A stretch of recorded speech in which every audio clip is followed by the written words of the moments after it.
خوش ذائقہ پکوان اور چٹپٹا مرچ مسالہ بھوک کا احساس بڑھا دیتا ہے، مگر جب دلوں کے زخموں پر کوئی نمک چھڑک کر چٹخارے لینے کی کوشش کرے تو نم آنکھیں انتہائی خاموشی سے آسمان کی جانب اٹھتی ہیں اور اپنے رب سے انصاف مانگتی ہیں۔ ایسے ہی ایک موڑ پر بظاہر اس کا دل بھی ٹوٹا تھا، مگر خوش قسمتی سے مقدر پھوٹتے پھوٹتے رہ گیا۔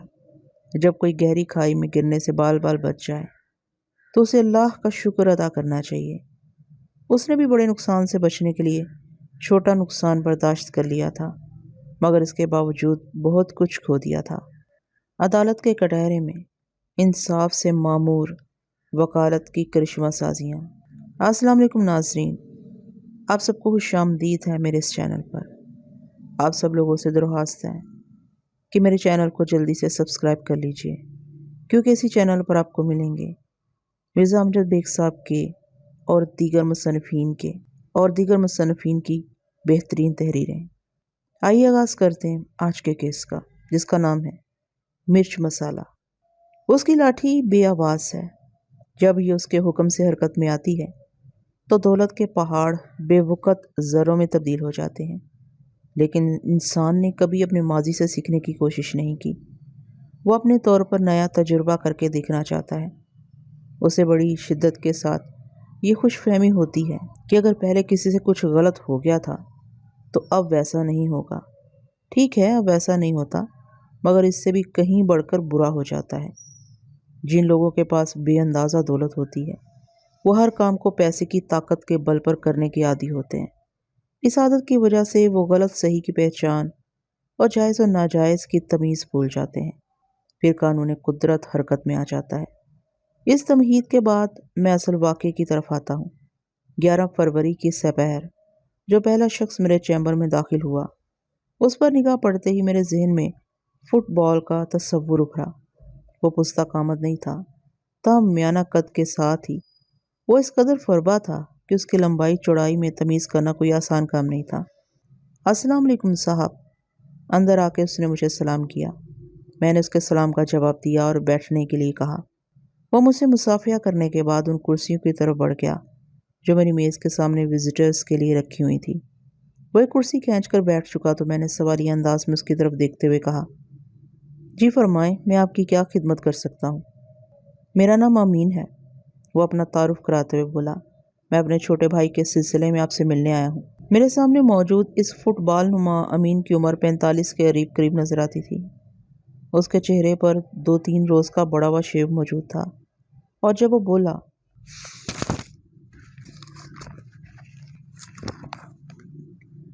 تو اس کے دانتوں نے مجھے یہ بھی بتا دیا کہ وہ پان کھانے کا عادی تھا، تاہم اس وقت وہ اس نوعیت کے شغل میں مصروف نہیں تھا۔ میں نے رف پیڈ کو اپنے سامنے رکھا اور قلم کو سنبھالتے ہوئے امین سے پوچھا، امین صاحب، آپ کے بھائی کا نام کیا ہے اور اس کی وجہ سے آپ کو میرے پاس کیوں آنا پڑا؟ میرے چھوٹے بھائی کا نام ناصر ہے، وہ گہری سنجیدگی سے بولا۔ ناصر کو پولیس نے گرفتار کر لیا ہے۔ ناصر کو پولیس نے کب گرفتار کیا ہے؟ میں نے سوال کیا اور سیدھا ہو کر بیٹھ گیا۔ یہ 2 دن پہلے کا واقعہ ہے، امین نے بتایا، 9 فروری کو سپہر میں۔ آج فروری کی 11 تاریخ تھی اور امین کے بھائی کی گرفتاری 2 روز پہلے عمل میں آئی تھی۔ میں نے رف پیڈ پر قلم چلاتے ہوئے استفسار کیا، ناصر کو پولیس نے کس الزام میں گرفتار کیا ہے؟ امین نے فٹ بال بدن پر رکھے فٹ بال سر کو ایک بےمانی سی جنبش تھی اور برا سا منہ بناتے ہوئے بولا، میں اپنے بھائی کو اچھی طرح جانتا ہوں، وہ ایک سیدھا سادہ اور اپنے کام سے کام رکھنے والا انسان ہے۔ میں نے آپ کے بھائی کی شرافت کا سرٹیفکیٹ نہیں مانگا امین صاحب، میں نے اس کی آنکھوں میں دیکھتے ہوئے کہا۔ فی الحال میں یہ جاننا چاہتا ہوں کہ پولیس نے آپ کے چھوٹے بھائی کو کس الزام کے تحت گرفتار کیا ہے؟ پولیس نے ناصر پر بڑا گھناؤنا الزام لگایا ہے وکیل صاحب، وہ نظر کے چشمے کے پیچھے سے مجھے دیکھتے ہوئے بولا۔ اسے ایک نامحرم لڑکی کے ساتھ فحش حرکتیں کرنے کے الزام میں گرفتار کیا گیا ہے۔ اور وہ نامحرم لڑکی کون ہے؟ میں نے دلچسپی لیتے ہوئے پوچھا۔ اس حرامزادی کا نام سیما ہے، وہ نفرت امیز لہجے میں بولا۔ اس کا مطلب ہے آپ سیما کو اچھی طرح جانتے ہیں؟ آپ کا اندازہ درست ہے، اس نے گول مول سا جواب دیا۔ پولیس نے ناصر اور سیما کو کس جگہ فحش حرکتیں کرتے دیکھا تھا؟ میں نے پوچھا۔ کیا میرا مطلب ہے ان لوگوں کو کہاں سے گرفتار کیا گیا ہے؟ ایسی کوئی بات نہیں وکیل صاحب، امین نے اپنے گھنگریالے بالوں میں ہاتھ پھیرتے ہوئے کہا۔ ناصر اس قسم کا لڑکا نہیں ہے۔ امین صاحب، میں نے ایک لفظ پر زور دیتے ہوئے کہا، میں اپنی طرف سے آپ کے بھائی کو مورد الزام نہیں ٹھہرا رہا۔ آپ کہتے ہو ناصر بے قصور ہے تو یقیناً وہ بے قصور ہی ہوگا۔ میں تو صرف یہ جاننا چاہتا ہوں اس کیس میں پولیس کا سٹینڈ کیا ہے، تاکہ بہتر انداز میں آپ کے بھائی کی مدد کی جا سکے۔ میری بات اس کی سمجھ میں آ گئی۔ وہ اس بات میں سر ہلاتے ہوئے معقولیت سے بولا، پولیس نے ناصر اور سیما کو سی ویو کے علاقے سے گرفتار کیا ہے۔ آپ کی رہائش کہاں پر ہے امین صاحب؟ میں نے پوچھا۔ اس نے جواب دیا، PIB یعنی پیر الہی بخش کالونی۔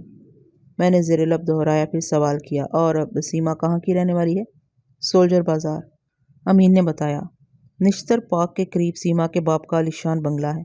تو اس کا مطلب ہے آپ صرف سیما ہی کو نہیں بلکہ اس کے باپ کو بھی اچھی طرح جانتے ہیں، میں نے کریدنے والے انداز میں کہا۔ جی ہاں، اس نے ایک مرتبہ پھر متصر جواب پر اکتفا کیا۔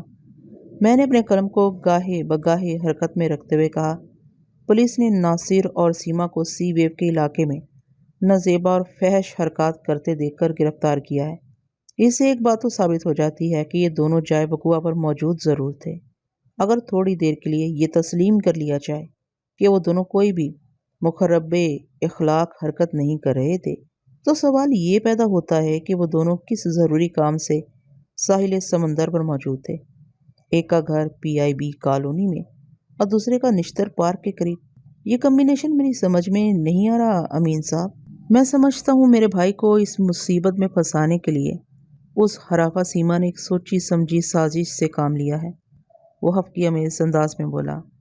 میں اچھی طرح جانتا ہوں سیما سلمہ کے ہاتھوں میں کھیل رہی ہے۔ یہ سلمہ کون ہے؟ میں نے اس کے انکشاف کے جواب میں پوچھا۔ وہ وضاحت کرتے ہوئے بولا، وکیل صاحب، سلمہ سیما کی سوتیلی ماں ہے۔ سیما کی سوتیلی ماں کی آپ کے بھائی کے ساتھ کیا دشمنی ہو سکتی ہے امین صاحب؟ میں نے سوالیہ نظر سے اس کی طرف دیکھا۔ وہ ناصر کو پھنسانے کے لیے اپنی سوتیلی بیٹی کو کیوں استعمال کرے گی؟ اصل میں وہ ایک مرتبہ پھر اپنے گھنگریالے بالوں میں انگلیاں پھیرتے ہوئے بولا، سلمہ کو ناصر سے نہیں بلکہ مجھ سے خدا واسطے کا بیر ہے۔ میں چونک اٹھا اور پوچھا، سلمہ کا آپ سے کیا تعلق؟ 3.5 سال پہلے تک وہ میری بیوی تھی۔ اس نے ایک اور انکشاف کیا۔ ہمارے درمیان بن نہ سکی اور میں نے اسے طلاق دے دی۔ بعد میں اس نے ایک مالدار آدمی سے، رمضانی بھائی سے شادی کر لی۔ یہ سیما رمضانی کی پہلی بیوی سے ہے اور رمضانی بھائی کی اکلوتی اولاد بھی۔ اب معاملہ کچھ کھل کر سامنے آیا تھا۔ میں نے سپاٹ آواز میں پوچھا، امین صاحب، آپ مجھ سے کیا چاہتے ہیں؟ جناب، وہ پلکیں چپکاتے ہوئے بولا، میں تو اسی لیے آپ کے پاس آیا ہوں کہ آپ میرے بھائی کو پولیس کے جھنبیلے سے نکال لیں۔ ہاں، میں گہری سوچ میں ڈوب گیا۔ میری نظر میں وہ معاملہ اتنا پیچیدہ یا سنگین نہیں تھا کہ اسے حل کرنے کے لیے کسی وکیل کی خدمات حاصل کی جاتی۔ اگر امین چپ آتے پولیس والوں کی حسب منشا حرارت سے ان کی مٹھی گرم کر دیتا تو بآسانی ناصر کی گلو خلاصی ہو جاتی۔ میں نے اس حوالے سے امین کو بریفنگ دی اور کہا، اس طرح آپ میری بھاری فیس اور عدالتی اخراجات سے بچ جائیں گے۔ علاوہ ازیں عدالت کے درجنوں چکر کاٹنے میں نہ تو وقت برباد ہوگا اور نہ ہی ذہنی کوفت برداشت کرنا پڑے گی۔ اس نے حیرت سے آنکھیں پھیلا کر میری طرف دیکھ کر بولا، تو گویا آپ مجھے پولیس کو رشوت دینے کا مشورہ دے رہے ہیں۔ آپ اسے میرا مشورہ جان کر اپنے ذہن کو الجھانے کی کوشش نہ کریں، میں نے صاف کوئی کا مظاہرہ کرتے ہوئے کہا۔ آج کل یہ چلا نام ہے، لوگ عدالتی بکھیڑوں میں ملوث ہونے کی بجائے پولیس سے مکا کر کے اپنا الو سیدھا کر لیتے ہیں۔ لوگ تو پتہ نہیں کیا کیا کرتے پھر رہے ہیں وکیل صاحب، وہ برا سا منہ بناتے ہوئے بولا، اور انہی لوگوں کی وجہ سے ہمارے ملک میں قانون بے توقیر ہوا ہے، تھانوں میں بھی اور عدالتوں میں بھی۔ وہ تھوڑی دیر کے لیے تھما، پھر عجیب سے انداز میں بولا، اور معذرت کے ساتھ کہ یہ خرابی پیدا کرنے میں پولیس اور وکیل دونوں کا ہاتھ ہے۔ 100% ایگریڈ، میں نے توصیفی نظر سے امین کی طرف دیکھتے ہوئے کہا۔ آپ کے احساسات اور سوچ نے مجھے متاثر کیا ہے، میں خود بھی انہی خیالات کا حامل ہوں، اس لیے میں نے کبھی ان وکلاء کا حصہ بننے کی کوشش نہیں کی جو قانون کے ہاتھ مضبوط کرنے کی بجائے اس میں چور دروازے تلاش کرنے میں لگے رہتے ہیں، اور یہ بات عملاً اس وقت ثابت ہوگی جب آپ مجھے ناصر کے کیس کی پیروی کرتے ہوئے دیکھیں گے۔ اس کا مطلب ہے آپ نے ناصر کا کیس لینے کا فیصلہ کر لیا ہے، وہ خوش ہوتے ہوئے بولا۔ میں نے دو ٹوک انداز میں کہا، اگر مجھے یقین ہو جائے گا کہ ناصر بے گناہ ہے تو میں ضرور اس کا کیس اپنے ہاتھ میں لے لوں گا، ورنہ میری طرف سے تو معذرت ہی سمجھیں۔ میں صرف اپنی جیب بھرنے کے لیے ہر قسم کے کیس نہیں لیا کرتا۔ مجھے آپ کے اصول نے بہت متاثر کیا ہے وکیل صاحب۔ وہ تشکرانہ نظر سے مجھے دیکھتے ہوئے بولا، مجھے 100% یقین ہے کہ آپ ناصر کا کیس ضرور لے لیں گے۔ آپ بتا دیں کہ میں ناصر کی بے گناہی کے سلسلے میں آپ کو کیسے مطمئن کروں۔ میں آپ سے چند اہم سوال کروں گا، ان کا مجھے سچا اور کھرا جواب چاہیے۔ میں نے واضح کرتے ہوئے کہا، آپ کے جوابات نے اگر مجھے مطمئن کر دیا تو سمجھ لیں کہ میں آپ کے بھائی کو باعزت بری کرانے میں اپنا تمام تر تجربہ لگا دوں گا۔ تھینک یو وکیل صاحب، وہ ممنونیت سے بولا۔ پوچھیں، آپ کو مجھ سے کیا پوچھنا ہے؟ پولیس نے سیما اور ناصر کو 2 دن پہلے سی ویب کے علاقے سے نازیبہ حرکات کے الزام میں گرفتار کیا تھا۔ میں نے گہری سنجیدگی سے کہا، اس کا مطلب ہے اب تک انہیں عدالت میں پیش کر کے ریمانڈ حاصل کر لیا ہوگا؟ جی ہاں، اس نے اس بات میں گردن ہلائی۔ گزشتہ روز صبح یعنی 10 فروری کو پولیس نے ان دونوں کو عدالت میں پیش کیا تھا۔ اب وہ عدالتی ریمانڈ پر پولیس کسٹڈی میں ہے۔ وہ کون سے تھانے کی حوالات میں بند ہے؟ میں نے پوچھا۔ اس نے متعلقہ تھانے کا نام بتا دیا۔ میں نے سوال کیا کہ آپ تھانے جا کر ناصر سے ملاقات کر چکے ہیں؟ جی، جس دن انہیں گرفتار کیا گیا میں اسی رات ناصر سے ملنے تھانے گیا تھا۔ ریمانڈ کے بعد بھی میں نے ناصر سے ملاقات کی کوشش کی، لیکن پولیس والوں نے مجھے اس کی اجازت نہیں دی۔ جب 9 فروری کی رات آپ ناصر سے ملنے گئے تھے تو اس وقت پولیس والوں نے رکاوٹ بننے کی کوشش نہیں کی تھی؟ میں نے دریافت کیا۔ جی نہیں، اس نے نفی میں گردن ہلائی اور بولا، میں سمجھتا ہوں پولیس کی اس دریا دلی کا ایک خاص سبب تھا۔ کیسا سبب؟ میں نے چونک کر سوالیہ نظر سے اس کی طرف دیکھا۔ وہی جو تھوڑی دیر پہلے آپ نے بھی بیان کیا تھا، وہ ذمینی انداز میں بولا۔ ہو، میں امین کی بات کی تہہ میں پہنچ گیا، مطلب رشوت۔ جی ہاں، میرا یہی مطلب ہے۔ بات کس طرح ہوئی تھی؟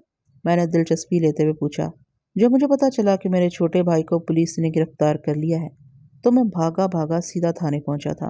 میں نے قسمیں کھا کر پولیس والوں کو یقین دلانے کی کوشش کی کہ ناصر ایک انتہائی شریف النفس اور سلجھا ہوا انسان ہے، لیکن وہ ناصر کی بے گناہی کے حوالے سے میری کوئی بھی بات سننے کو تیار نہیں ہوئے۔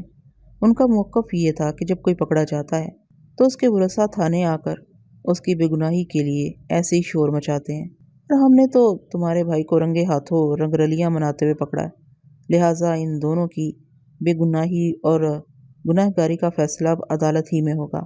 پھر آپ نے کیا کہا؟ میں نے پوچھا۔ میں نے کیا کہنا تھا جناب، جب میں شور مچا کر تھک گیا تو ایک کانسٹیبل پکڑ کر مجھے سائڈ میں لے گیا اور اسی نے مجھ سے رشوت والی بات کی تھی۔ اس کانسٹیبل نے آپ سے کیا کہا تھا؟ میں نے استفسار کیا۔ اس نے 2 ٹوک اور کھلے ڈلے الفاظ میں مجھ سے رشوت دینے کی بات کی تھی، امین نے بتایا۔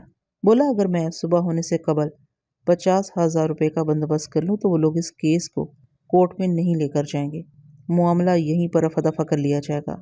وکیل صاحب، پہلی بات تو یہ ہے کہ میں کسی بھی قیمت پر رشوت کے حق میں نہیں ہوں۔ جب انسان بے گناہ ہو تو اسے اس قسم کے گندے راستے اختیار کرنے کی بجائے اپنا معاملہ خدا پر چھوڑ دینا چاہیے۔ خدا خود ہی مدد کا کوئی دروازہ کھول دیتا ہے، اور اگر بالفرض میں ایسے کٹر خیالات کا حامل نہ بھی ہوتا تو بھی میرے لیے ایک رات میں 50,000 روپیہ جمع کرنا ممکن نہیں تھا۔ اگر میں اپنا میڈیکل سٹور فروخت کرنے کے بارے میں بھی سوچتا تو اس میں بھی 2-4 دن لگ ہی جاتے، اور یہ کوئی عقلمندانہ فیصلہ نہ ہوتا۔ انسان بے گناہ بھی ہو اور پھر بھی خود کو چھڑانے کے لیے وہ اپنا چلتا ہوا کاروبار بیچ دے، یہ سراسر حماقت کا سودا اور گناہ عظیم ہوگا۔ آج سے 35-40 سال پہلے 50,000 روپے کی بڑی قدر و قیمت ہوا کرتی تھی، اس لیے مجھے بھی حیرت ہوئی کہ پولیس نے منہ پھاڑ کر اتنی زیادہ رقم کیسے مانگ لی تھی۔ میں نے اس کے جواب کے آخری جملے کو تھام کر سوال کیا، امین صاحب، آپ نے جو گناہ عظیم کے الفاظ استعمال کیے ہیں ذرا ان کی وضاحت کر دیں گے؟ جناب سیدھی سی بات ہے، وہ بے سختہ بولا، جو گناہ یا قصور آپ نے کیا ہی نہیں اس میں خود کو سچا ثابت کرنے کے لیے آپ کو رشوت دینا پڑے، یہ تو سیدھا خدا کے وجود اور اس کے نظام انصاف سے انکار ہے۔ آپ کی دلیل بہت ٹھوس ہے، میں نے سراہنے والے انداز میں کہا۔ پولیس کی رشوت خوری کسی سے ڈھکی چھپی نہیں، لیکن میں سمجھتا ہوں ناصر والے معاملے میں انہیں 10-15 ہزار سے کام چلا لینا چاہیے تھا۔ 50,000 تو انہوں نے بہت زیادہ مانگ لیے تھے۔ آپ نے ان سے رقم کے زیادہ ہونے کے حوالے سے کوئی بات نہیں کی؟ میں نے ان سے پوچھا تھا کہ اتنے زیادہ پیسے کس بات کے؟ امین نے بتایا۔ پھر انہوں نے کیا جواب دیا؟ انہوں نے کہا کہ اگر صبح ہونے سے پہلے رقم کا انتظام نہ ہوا تو وہ ناصر کو عدالت میں پیش کرنے کے بعد ایسا مضبوط چالان بنائیں گے کہ اگر اسے سنگسار نہ بھی کیا گیا تو اتنے کوڑوں کی سزا ضرور ہو جائے گی کہ اس کا زندہ رہنا ناممکن ہوگا۔ امین نے بتایا۔ ایک دم بکواس بات ہے، میں نے برا سا منہ بناتے ہوئے کہا۔ اس نامراد کانسٹیبل نے آپ کے سامنے سزا کا جو نقشہ کھینچا ہے وہ حدود آرڈیننس کے دائرے میں آتا ہے، اور سب سے بڑی بات یہ ہے کہ آج کل سنگسار یا کوڑوں والی سزا مروج بھی نہیں رہی۔ پہلی بات تو یہ ہے کہ ہمارے عدالتی نظام میں حدود آرڈیننس کے کیس کو ثابت کرنا ناممکن کی حد تک مشکل ہے، اور ناصر کا معاملہ دور دور تک حدود آرڈیننس کو نہیں چھوتا۔ میں سمجھتا ہوں بدبخت کانسٹیبل نے محض آپ کو خوفزدہ کرنے کے لیے یہ ایشو اٹھایا تاکہ آپ گھبرا کر رقم کے بندوبست میں لگ جائیں۔ ہاں، میں بھی ایسے ہی سمجھتا ہوں۔ امین نے تائیدی انداز میں گردن ہلائی اور بولا۔ اس کے علاوہ بھی مجھے ایک بات دکھائی دے رہی ہے۔ کون سی بات امین صاحب؟ میں پوچھے بنا نہ رہ سکا۔ ان لوگوں کو اندازہ ہو گیا تھا کہ سیما کا تعلق کھاتے پیتے گھرانے سے ہے، اس لیے انہوں نے کچھ زیادہ ہی منہ کھول لیا تھا۔ امین نے اکتاہٹ امیز انداز میں کہا۔ لیکن یہی لگتا ہے کہ سیما کے باپ رمضانی بھائی کے ساتھ کوئی ڈیل ہو نہیں سکی، اس لیے پولیس نے دونوں ملزموں کو ریمانڈ پر لے لیا ہے۔ اب تو یہ کیس عدالت ہی میں چلے گا۔ آپ کو فکر مند ہونے کی ضرورت نہیں، میں نے تسلی آمیز لہجے میں کہا۔ اب یہ کیس عدالت میں جائے یا تھانے میں رہے، میں ناصر کی وکالت ضرور کروں گا۔ وہ خوش ہو گیا، پھر فرمائشی انداز میں بولا، میں چاہتا ہوں آپ ایک بار تھانے جا کر ناصر سے بھی ملاقات کر لیں، ہو سکتا ہے اس کی زبانی آپ کو کوئی اہم بات پتہ چل جائے۔ یہ تو بہت ضروری ہے امین صاحب، میں نے اس بات میں گردن ہلاتے ہوئے کہا۔ صرف ناصر ہی سے نہیں، میں باری باری دونوں سے ملاقات کرنا چاہوں گا۔ دونوں مطلب؟ ناصر اور سیما، میں نے جواب دیا۔ سیما سے آپ کیوں ملیں گے؟ اس کی آنکھوں میں الجھن تیرنے لگی۔ ایک بات بتائیں امین صاحب، میں نے اس کے چہرے پر نگاہ جما کر کہا۔ وہ متن گوش ہو گیا۔ میں نے پوچھا، نازیبہ حرکات کے الزام میں پولیس نے کیا صرف ناصر کو گرفتار کیا ہے؟ نہیں جناب، اس نے نفی میں گردن ہلائی۔ ناصر کے ساتھ سیما کو بھی گرفتار کیا گیا ہے۔ کیا یہ مقدمہ صرف ناصر پر چلنے والا ہے؟ دونوں پر چلنے والا ہے جناب۔ کیا صرف ناصر عدالتی ریمانڈ پر پولیس کسٹڈی میں ہے؟ دونوں ہیں جی۔ جب ہر معاملے میں شروع سے اب تک وہ دونوں ساتھ ساتھ ہیں تو اس کیس کے اختتام تک وہ ساتھ ساتھ ہی دکھائی دیں گے، میں نے سمجھانے والے انداز میں کہا۔ جب دونوں پر ایک ساتھ مقدمہ چلے گا اور ہر پیشی پر انہیں ایک ساتھ عدالت لایا جائے گا تو میری ان دونوں سے ملاقات بہت ضروری ہے۔ میں ممکن ہے کوئی اور ہی چکر چلا ڈالوں۔ کیسا چکر وکیل صاحب؟ وہ ہکا بکا ہو کر مجھے تکنے لگا۔ میں نے اس کے سوال کا جواب دینے کی بجائے الٹا اسے سوال کر ڈالا۔ امین صاحب، کیا آپ کے علم میں ہے کہ پولیس نے سیما کے باپ رمضانی بھائی سے کتنی رقم کا مطالبہ کیا تھا؟ نہیں جناب، مجھے اس بارے میں کچھ پتہ نہیں۔ پتہ نہیں ہے تو پتہ لگانے کی کوشش کریں، میں نے ایک لفظ پر زور دیتے ہوئے کہا، اور کسی طرح رمضانی بھائی کو گھیر کر میرے دفتر لے آئیں۔ جناب، آپ تو ایک ناممکن کام کے لیے کہہ رہے ہیں، وہ عجیب سی نظر سے مجھے دیکھتے ہوئے بولا۔ رمضانی بھائی کو سلمہ کبھی بھی ادھر نہیں آنے دے گی؟ نہ آنے دے، مگر کوشش کرنے میں کیا حرج ہے؟ وہ گہرے تذبذب میں نظر آنے لگا۔ میں نے پوچھا، امین صاحب کوئی پریشانی ہے؟ جناب، اس طرح تو بڑی گڑبڑ ہو جائے گی، وہ بدستور الجھن زدہ انداز میں بولا۔ کیسی گڑبڑ امین صاحب؟ میری حیرت دوچند ہو گئی۔ جناب، اگر آپ دونوں طرف کے معاملات میں ایک جیسی دلچسپی لینے لگیں گے تو ناصر کے ساتھ ساتھ سیما بھی چھوٹ جائے گی، تو اس میں کون سی قباحت ہے؟ میں نے متعجب نظر سے اس کی طرف دیکھا۔ میرے خیال میں اگر ناصر اور سیما کا وکیل کوئی ایک ہی شخص ہو تو استغاثہ کے غبارے کی ہوا ایک ہی پیشی میں نکل جائے گی، لیکن میں ایسا نہیں چاہتا، وہ ٹھہرے ہوئے لہجے میں بولا۔ کیا مطلب امین صاحب؟ میں چاہتا ہوں، وہ دل کی بات زبان تک لاتے ہوئے بولا، ناصر چھوٹ جائے اور سیما کو رگڑا لگتا رہے۔ آپ ایسا کیوں چاہتے ہیں؟ میں نے قدرے برہمی سے کہا۔ سیما سے آپ کو کیا دشمنی ہے؟ اگر وہ نداستگی میں اپنی سوتیلی ماں سلمہ کے ہاتھوں کا کھلونا بن بھی گئی ہے تو اس میں اس بیچاری کا کیا قصور ہے؟ ایک بات ذہن نشین کر لیں امین صاحب، ناصر اور سیما کے فعل کی سنگینی ایک سی ہے۔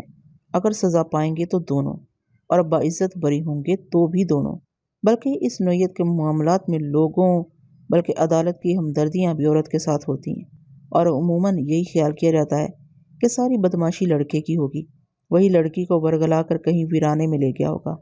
آپ اپنی پوزیشن کی نزاکت اور معاملے کی سنگینی کو سمجھنے کی کوشش کریں تو یہ آپ کے حق میں بہتر ہوگا۔ میری بات شاید اس کی عقل میں بیٹھ گئی تھی۔ اس بات میں گردن ہلاتے ہوئے بولا، آپ ٹھیک کہہ رہے ہیں وکیل صاحب، آپ کے اور آپ کی سابق بیوی سلمہ کے درمیان جو بھی رنجش اور چپکلش ہے اسے فی الحال ایک طرف رکھ دیں، میں نے گہری سنجیدگی سے کہا۔ اس وقت آپ دونوں پارٹیوں کا دشمن پولیس یعنی استغاثہ ہے۔ اگر آپ دونوں فریق کندھے سے کندھا ملا کر استغاثہ سے فائٹ کریں گے تو جیت بھی آپ دونوں ہی کے حصے میں آئے گی، ورنہ یہ کیس چوں چوں کا مربع بن کر رہ جائے گا۔ وکیل صاحب، میں آپ کے مشورے پر عمل کرنے کی کوشش کر کے دیکھ لیتا ہوں، وہ بڑی فرما برداری سے بولا۔ ویسے مجھے امید نہیں کہ سلمہ اینڈ کمپنی میری بات ماننے کے لیے تیار ہو۔ میں اس عورت کو اچھی طرح جانتا ہوں، اس کے دماغ کا ہر پیچ الٹا کسا ہوا ہے۔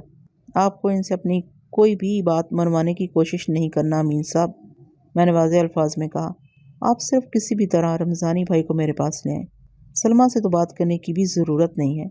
سیما رمضانی بھائی کی سگی بیٹی ہے، لہٰذا بات بھی اسی سے ہوگی اور جو بات بھی ہوگی میں خود ہی کروں گا، آپ کو ٹینشن لینے کی ضرورت نہیں ہے۔ اس نے میری ہدایت پر عمل کرنے کا یقین دلایا۔ میں نے اپنی فیس وصول کر کے اسے رسید بنا کر دے دی۔ اس نے میرا شکریہ ادا کیا اور پھر سلام کر کے رخصت ہو گیا۔ اس کے جانے کے بعد میں اس معاملے پر غور کرنے لگا۔ امین ویسے تو ہر لحاظ سے مجھے معقول انسان ہی لگا تھا، لیکن جہاں تک وہ سیما کو رگڑا لگانے کے حق میں تھا تو اس کا یہ رویہ نامعقولیت کی حدود میں داخل ہو جاتا تھا، اور میں نے اپنے خیالات کا برملا اظہار بھی کر دیا تھا جس پر اسے خاصی ندامت بھی ہوئی تھی۔ میری معلومات کے مطابق سلمہ امین کی سابق بیوی تھی۔ واضح رہے کہ میں نے اپنی جن معلومات کا حوالہ دیا ہے وہ امین سے پہلی ملاقات پر تو نہ ہونے کے برابر تھی۔ وقت گزرنے کے ساتھ ساتھ ان میں اضافہ ہوتا رہا تھا، لیکن چونکہ یہ کہانی مذکورہ واقعے کے بعد لکھی جا رہی ہے، لہٰذا آپ کی آسانی اور سہولت کے لیے میں بہت سی بات کی باتیں پہلے بیان کر رہا ہوں۔ امین کے مطابق سلمہ ایک طرح دار، پرکشش اور خوبصورت عورت تھی، لیکن اس کا سب سے بڑا عیب حد سے بڑھی ہوئی خواہشات اور بد کلامی تھا۔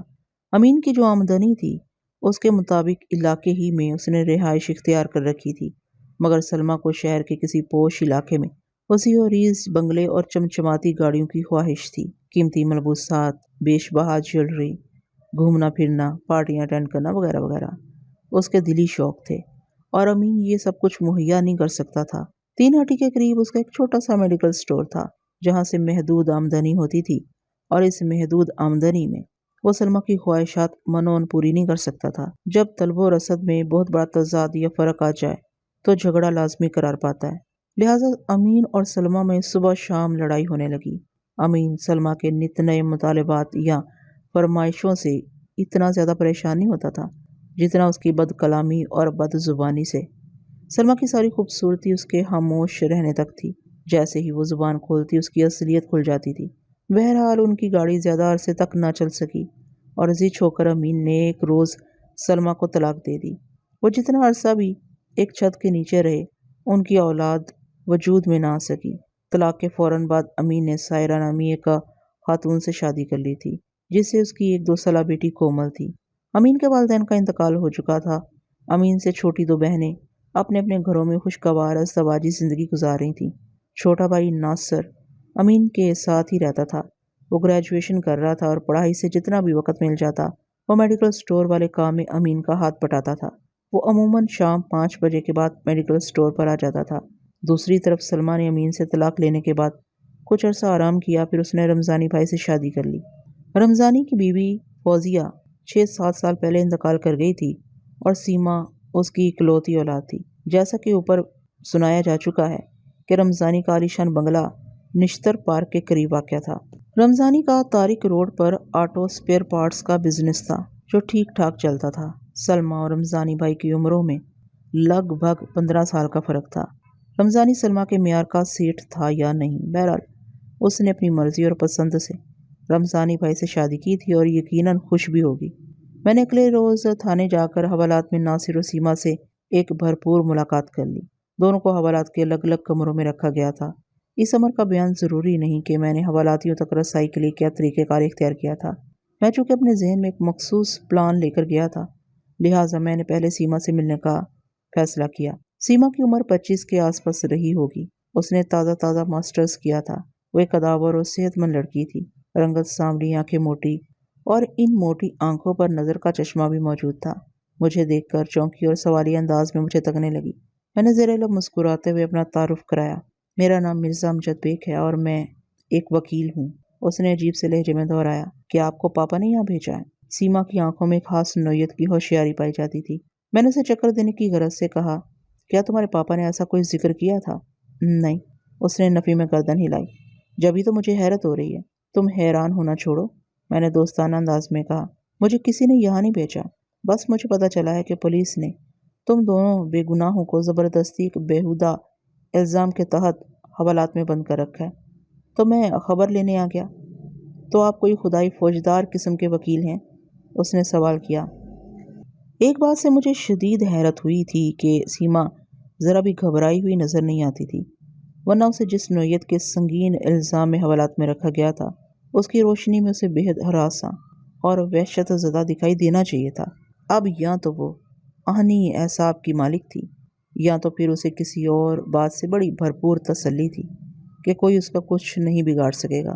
میں نے اس کے سوال کا جواب دیتے ہوئے کہا، ہاں تم مجھے کچھ اسی قسم کا وکیل سمجھ لو، میں تم دونوں کو قانونی تحفظ فراہم کر کے اس جھمیلے سے نکالنا چاہتا ہوں۔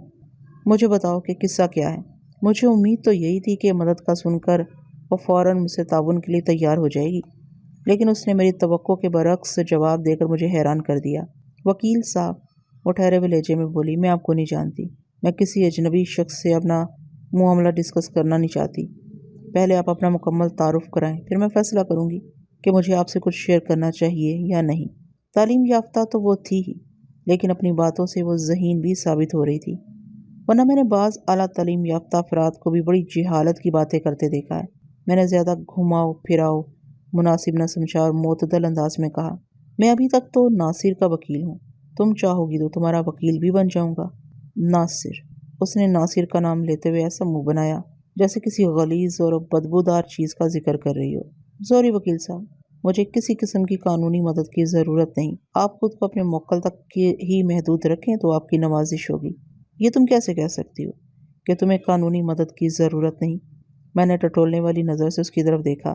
جب کوئی انسان پولیس کی کسٹڈی میں آتا ہے اور عدالتی بکھیڑوں میں پھنستا ہے تو اسے لازماً کسی وکیل کی خدمات حاصل کرنی پڑتی ہیں۔ آپ کو میرے لیے فکر مند ہونے کی ضرورت نہیں وکیل صاحب، وہ قدرے چڑھ کر بولی۔ میرے لیے میرے پاپا ہی کافی ہیں، وہ اگر مناسب سمجھیں گے تو میرے لیے کوئی چوٹی کا قابل وکیل کر لیں گے۔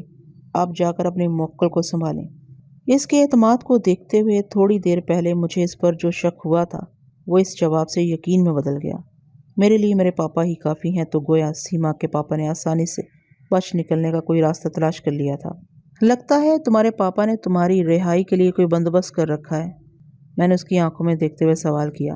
مجھے اس بارے میں کچھ بتانا پسند کرو گی؟ سوری وکیل صاحب، اس نے مجھے ٹکا سا جواب دیتے ہوئے کہا، آپ ایک ایسے آدمی کے وکیل ہیں جس کی وجہ سے میں مصیبت میں پھنسی ہوں۔ میں اس کم بخت سے کوئی تعلق واسطہ رکھنا نہیں چاہتی، پلیز آپ مجھے ڈسٹرب نہ کریں۔ کمال ہے، میں نے حیرت سے آنکھیں پھیلاتے ہوئے کہا، ناصر کے بھائی امین کا یہ دعویٰ ہے کہ تمہاری سوتیلی ماں سلمہ کی وجہ سے ناصر اس بکھیڑے میں پھنسا ہے اور تم ناصر ہی کو مورد الزام ٹھہرا رہی ہو۔ وہ دونوں بھائی اول درجے کے جھوٹے ہیں، سیما نے طنزیہ لہجے میں کہا، اور جہاں تک سلمہ کا تعلق ہے تو سوتیلی ہی صحیح، وہ میری ممی ہے، میں ان کے خلاف کوئی بات نہیں سن سکتی۔ سیما کے دو ٹوک انداز نے بتا دیا کہ ناصر کی کہانی الٹ چکی ہے۔ سیما اسے بیچ مجھدار میں چھوڑ کر کنارے پر پہنچنے کی کوشش میں دکھائی دیتی تھی، لیکن میں نے بھی ٹھان لی کہ اسے فرار کا موقع نہیں دوں گا۔ تاہم اس نے جس روکھے پھیکے انداز میں مجھے جواب دیا تھا اس کا تقاضا یہی تھا کہ میں اس کے پاس سے ہٹ جاؤں۔ میں سیما کو چھوڑ کر ناصر کے پاس آ گیا۔ ناصر نے مجھے سوالیہ نظر سے دیکھا تو میں نے اپنا تعارف کراتے ہوئے کہا، میرا نام مرزا امجد بیگ ایڈوکیٹ ہے، تمہارے بھائی امین نے مجھے تمہارا وکیل مقرر کیا ہے۔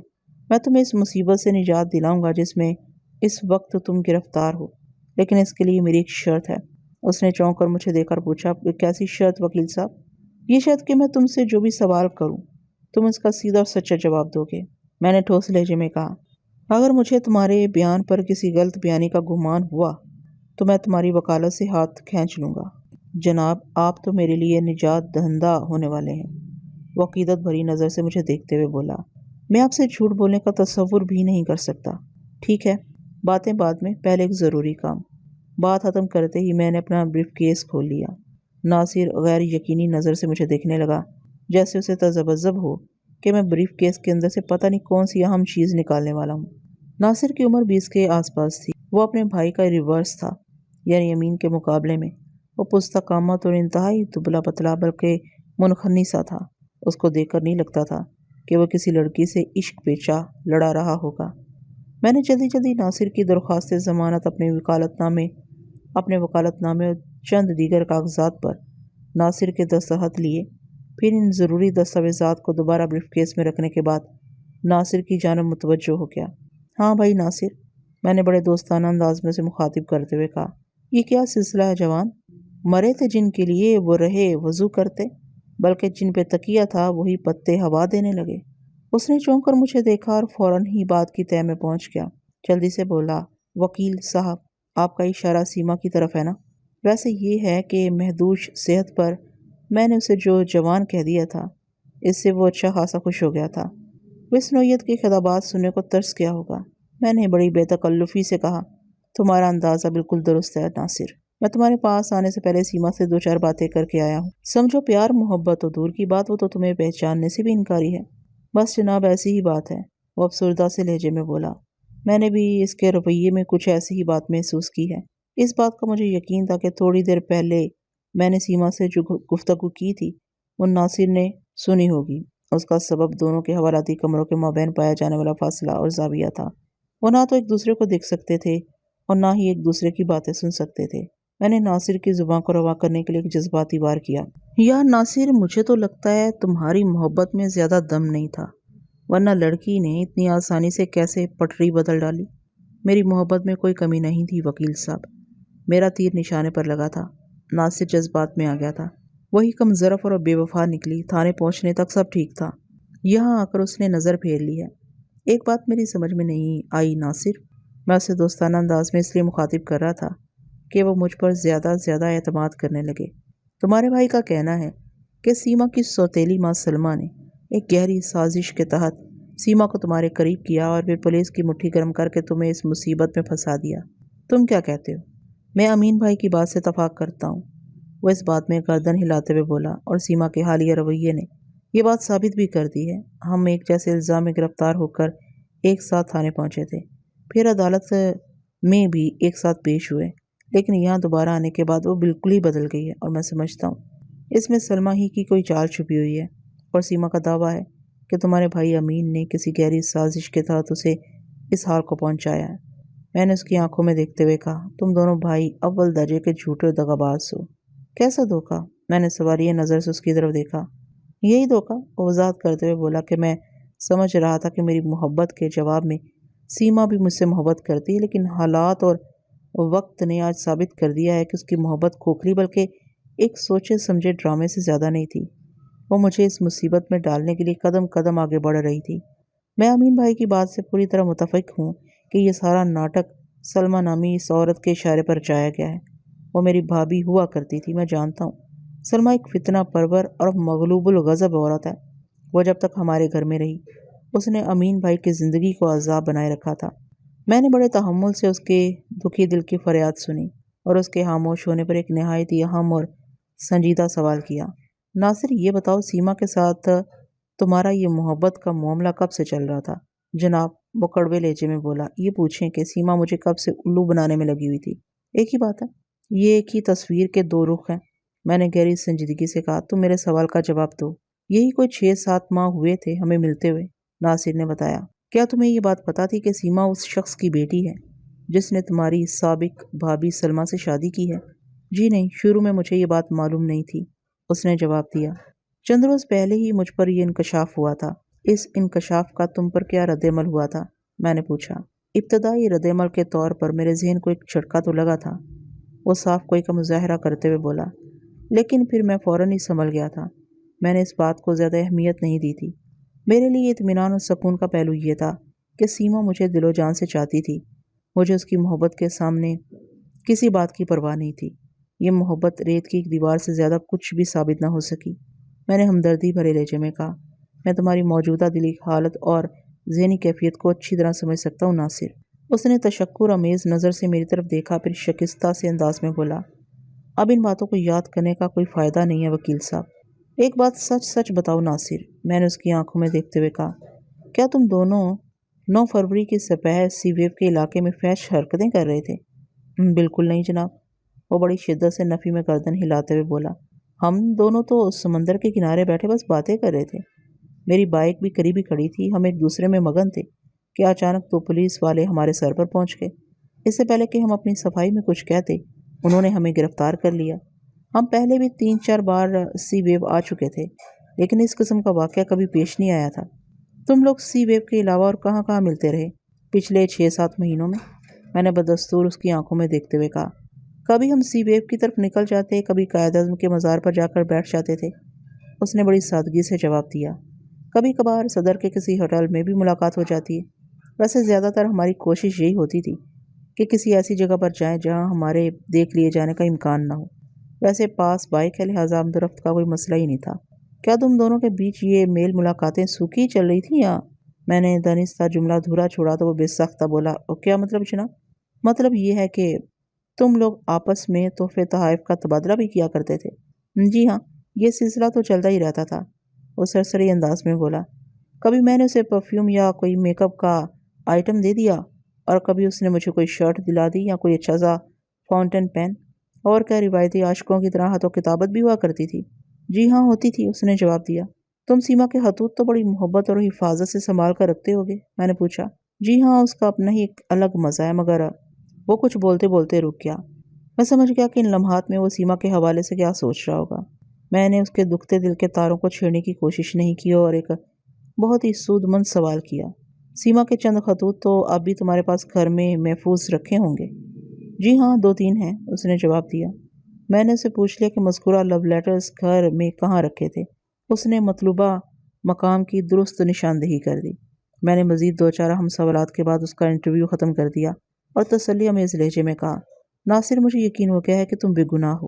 سیما نے بڑی چال بازی سے تمہیں پولیس کے چکر میں پھنسایا ہے، لیکن تم بالکل فکر نہ کرو، میں بڑی توجہ سے تمہارا کیس لڑوں گا اور جلد از جلد تمہیں اس مصیبت سے نکالنے کی کوشش کروں گا۔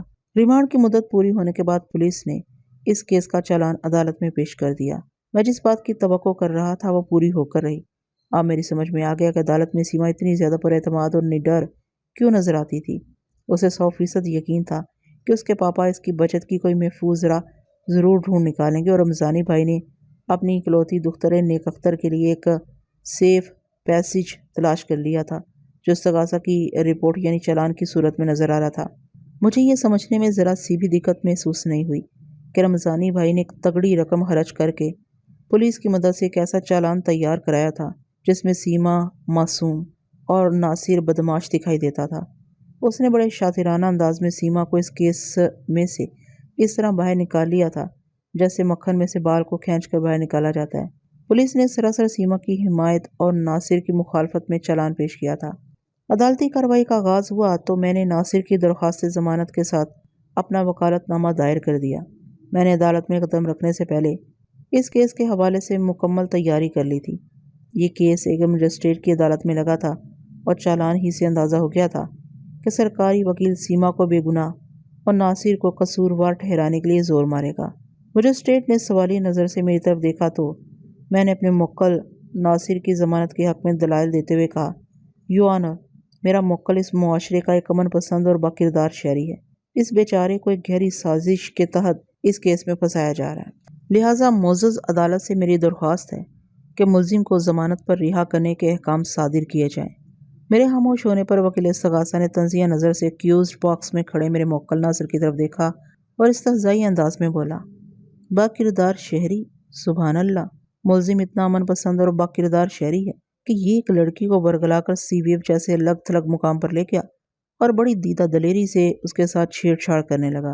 اس جیسے شریف شہریوں نے ہی تو ہمارے معاشرے کو 4 چاند لگا رکھے ہیں۔ چالان کے اندر پولیس نے یہ موقف اختیار کیا تھا کہ ملزم دھوکہ دہی سے سیما کو ساحل سمندر پر لے گیا تھا اور وہاں پہنچ کر اس نے سیما سے دست درازی کی کوشش کی۔ تھوڑے فاصلے پر 2 پولیس اہلکار موجود تھے۔ انہوں نے جب یہ منظر دیکھا تو بروقت کارروائی کر کے ان دونوں کو تھانے پہنچا دیا۔ میں نے وکیل استغاثہ کی چوٹ کے جواب میں کہا، یو آنر، یہ کوئی پہلا موقع نہیں تھا کہ سیما ملزم کے ساتھ کہیں گئی ہو، لہٰذا دھوکہ دہی کا تو سوال ہی پیدا نہیں ہوتا۔ بیگ صاحب، مجسٹریٹ نے چونک کر میری طرف دیکھ کر پوچھا، آپ کہنا کیا چاہ رہے ہیں؟ یو آنر، میں نے ٹھہرے ہوئے لہجے میں کہا، حقیقت یہ ہے کہ ملزم اور سیما ایک دوسرے کو پسند کرتے تھے، لیکن اس واقعے کے بعد سیما کی محبت کی حقیقت کھل کر سامنے آ گئی۔ ملزم یہی سمجھ رہا تھا کہ اس کی طرح سیما بھی محبت کے معاملے میں مخلص اور سنجیدہ ہے۔ وہ ہفتے 10 دن میں سیما کو اپنی بائک پر بٹھا کر کسی پرسکون مقام پر لے جاتا تھا جہاں بیٹھ کر وہ ڈھیروں پیار بھری باتیں کرتے تھے۔ میرے موکل کے وہم و گمان میں بھی نہیں تھا کہ سیما اسے کسی مصیبت میں پھنسانے کے لیے یہ محبت والا ناٹک کر رہی تھی۔ آبجیکشن یور آنر، وکیل استغاثہ نے تیز آواز میں کہا۔ سیما اور ملزم کے درمیان کبھی کوئی سنجیدہ تعلق نہیں رہا۔ وکیل صفائی خواہ الٹی سیدھی باتیں کر کے سیما کو بدنام کرنے کی کوشش کر رہے ہیں۔ آپ اس سلسلے میں کیا کہتے ہیں بیگ صاحب؟ مجسٹریٹ نے مجھ سے پوچھا۔ یور آنر، میں نے تو جو کچھ کہنا تھا وہ کہہ دیا، یہی حقیقت بھی ہے، میں نے مضبوط لہجے میں مجسٹریٹ کے استفسار کا جواب دیا۔ میں اپنے کہے کو ثابت بھی کر سکتا ہوں اور وقت آنے پر اس سازش کو بھی بے نقاب کر سکتا ہوں جو ایک سوچی سمجھی منصوبہ بندی کے تحت میرے موکل کو اس مصیبت میں پھنسانے کے لیے بنی گئی تھی۔ That's all your owner. Magistrate نے گہری نظر سے وکیل استغاثہ کی طرف دیکھا اور کہا، آپ اس سلسلے میں کیا کہتے ہیں؟ جناب عالی، سیما اور ملزم کے بیچ محبت والی کہانی ایک فرضی داستان ہے جو میرے فاضل دوست کے ذہن کی اختراع ہے۔ وکیل استغاثہ نے طنزی انداز میں میری طرف دیکھتے ہوئے کہا، ہاں بس اتنا ہے کہ ان دونوں کے بیچ جان پہچان ضرور تھی اور سیما بھروسہ کر کے اس لیے ملزم کے ساتھ چلی بھی گئی تھی۔ اسے کیا پتا تھا کہ وہاں پہنچ کر یہ شیطان بےہودگی پر اتر آئے گا؟ یور آنر، میں نے پورے اعتماد انداز میں کہا، میں اپنے موقف پر قائم ہوں کہ سیما اپنی مرضی سے میرے موکل کی بائک پر بیٹھ کر سی ویو جیسے پرسکون مقام پر گئی تھی۔ اگر وکیل استغاثہ اپنے دعوے میں راسخ ہیں تو پھر ان پر فرض عائد ہوتا ہے کہ وہ وضاحت کریں میرے موکل نے کس بہانے سیما کو اپنے ساتھ ایک الگ تھلگ مقام تک لے جانے کے لیے راضی کر لیا تھا۔ اور جہاں تک میرے موکل کے بےہودگی پر اتر آنے یا سیما سے دست درازی کرنے کا تعلق ہے، تو جب پولیس نے انہیں جائے وقوع سے گرفتار کیا تو پولیس کا موقف کچھ اور تھا اور آج کچھ اور ہے۔ اس کا کیا مطلب ہوا بیگ صاحب؟ مجسٹریٹ نے مجھ سے پوچھا۔ میں نے بتایا، پولیس نے ابتدائی کارروائی کے نتیجے میں دونوں پر فحش اور نازیبا حرکات کا الزام لگایا تھا۔ اس بات میں دو آرا نہیں ہو سکتی کہ فحش اور نازیبا حرکات ہمیشہ دونوں فریقوں کی مرضی اور منشا سے ہوتی ہیں۔ یعنی سی ویو پر اچھا برا جو کچھ بھی ہو رہا تھا وہ سیما اور میرے موکل کی رضامندی کا نتیجہ تھا۔ لیکن پھر نوٹوں کی جھلک نے معاملہ پلٹ کر رکھ دیا اور پولیس کا فوکس محض اس نقطے تک محدود ہو کر رہ گیا کہ ملزم سیما کو ورگلا کر سی ویو لے گیا اور وہاں پہنچتے ہی اس نے سیما کے ساتھ بدتمیزی کی اور دست درازی شروع کر دی۔ آپ نے نوٹوں کی جھلک کا تذکرہ کیا؟ مجسٹریٹ نے گہری سنجیدگی سے سوال کیا۔ یہ کیا معاملہ ہے بیگ صاحب؟ بہت سیدھا سادہ معاملہ ہے جناب عالی، میں نے کندھے اچکاتے ہوئے کہا۔ گرفتاری کے فوراً بعد پولیس نے میرے موکل کے بڑے بھائی امین کو یہ راہ سجھائی تھی کہ وہ اگر صبح ہونے تک 50,000 روپے کا بندوبست کر دے تو اس کیس کو تھانے ہی میں رفع دفع کر دیا جائے گا۔ امین نے پولیس کا یہ مطالبہ ماننے سے انکار کر دیا۔ ممکن ہے سیما کے پاپا کی سمجھ میں پولیس والوں کی بات آ گئی ہو، جبھی یہ کیس سراسر میرے موکل کی مخالفت میں چلا گیا ہے۔ صاف نظر آ رہا ہے کہ استغاثہ سیما کو بچانے اور ملزم کو پھنسانے کی کوشش کر رہا ہے۔ پولیس کی رشوت ستانے کے معاملات کوئی نئی بات نہیں اور عدالت بھی ان ہتھ کنڈوں سے بخوبی آگاہ ہے، لہٰذا مجسٹریٹ نے اس ایشو پر زیادہ توجہ نہیں دی اور وکیل استغاثہ کی جانب دیکھتے ہوئے کہا، وکیل صاحب، آپ وکیل صفائی کے سوالات کے جواب میں کیا کہیں گے؟ انہوں نے تھوڑی دیر پہلے آپ پر جو فرض عائد کیا ہے اس کی وضاحت بھی ضروری ہے۔ وکیل استغاثہ نے کھنکار کر گلا صاف کیا اور بولا، جناب عالی، ملزم نے سیما کو بتایا تھا کہ اس کے پاس سیما کی ذات کے حوالے سے چند ایسے دستاویزی ثبوت ہیں جو اگر منظر عام پر آ گئے تو اس کی اور اس کے پاپا کی عزت پر حرف آ سکتا ہے، لہٰذا وہ ملزم کے ساتھ جانے پر مجبور ہو گئی۔ ویری گڈ، میں نے تمسخرانہ انداز میں کہا۔ سیما اتنی ننھی بچی تھی کہ وہ چپ چاپ ملزم کی بائک پر بیٹھ کر سی ویو پہنچ گئی۔ دستاویزی ثبوت حاصل کرنے کے لیے شہر کے آخری کنارے تک جانے کی کیا ضرورت تھی؟ اس موقع پر مجسٹریٹ نے بڑی حاضر دماغی کا ثبوت دیا اور ملزم ناصر سے پوچھا، ایسے کون سے ثبوت تھے تمہارے پاس جو سی ویو جائے بغیر سیما کو فراہم نہیں کیے جا سکتے تھے؟ اگرچہ یہ سوال میرے موکل سے کیا گیا تھا اور استغاثہ کی حمایت میں کیا گیا تھا، لیکن میرے نزدیک مجسٹریٹ کے اس اقدام سے مجھے ملزم کو ڈیفینڈ کرنے کا ایک اور راستہ مل گیا تھا۔ ناصر نے مجسٹریٹ کے استفسار کے جواب میں بتایا، جناب عالی، سیما کا بیان جھوٹ کا پلندہ ہے، میں نے اسے ایسی کوئی بات نہیں کی تھی۔ تم نے سیما سے دستاویزی ثبوت کے حوالے سے کوئی بات نہیں کی تھی؟ مجسٹریٹ نے ٹھہرے ہوئے لہجے میں کہا، پھر پوچھا، پھر تم کس مقصد کی خاطر اسے اپنے ساتھ سی ویو لے گئے تھے؟ محبت، ناتواں ناصر نے بڑی توانائی سے جواب دیا، ہمارے ایک ساتھ سی ویو جانے اور وہاں تنہائی میں بیٹھ کر راز و نیاز کرنے کا صرف ایک ہی مقصد تھا کہ ہم ایک دوسرے سے محبت کرتے تھے۔ کم از کم میں تو اپنے تئیں ایسا ہی سمجھتا تھا، لیکن گرفتاری کے بعد سیما نے جس طرز عمل کا مظاہرہ کیا اس سے تو یہی ثابت ہوتا ہے کہ وہ ایک سوچی سمجھی سازش کے تحت میرے قریب آئی تھی۔ اس نے میرے ساتھ محبت کا ناٹک رچایا اور جب اسے یقین ہو گیا کہ میں اس کے دام میں گرفتار ہو چکا ہوں تو ایک سنسنی خیز ڈرامے کے بعد اس نے مجھے مصیبت میں دھکیل دیا اور خود معصوم بن کر ایک طرف کھڑی ہو گئی ہے۔ مجسٹریٹ نے ملزم کی باتوں میں دلچسپی لیتے ہوئے پوچھا، تمہارے وکیل صاحب نے معزز عدالت کو بتایا ہے کہ تم اس سے پہلے بھی سیما کے ساتھ گھومنے پھرنے جاتے رہے ہو، اس بات میں کس حد تک صداقت ہے؟ جناب عالی، میرے وکیل صاحب نے عدالت میں جو کچھ بھی بیان کیا ہے وہ سب میں نے ہی وکیل صاحب کو بتایا تھا۔ ناصر نے میری ہدایت کے مطابق جرأت مندی کا مظاہرہ کرتے ہوئے کہا، یہ بات 100% سچی ہے کہ میرے اور سیما کے بیچ محبت کا معاملہ پچھلے 7 ماہ سے چل رہا تھا، اور اس دوران میں ہم 8-10 بار آپس میں ملے ہیں، کبھی سی ویو، کبھی قائد اعظم کے مزار، کبھی میوزیم اور کبھی صدر کے ریسٹورنٹس میں۔ ہم 2 بار پکچر ہاؤس میں فلم دیکھنے بھی گئے تھے۔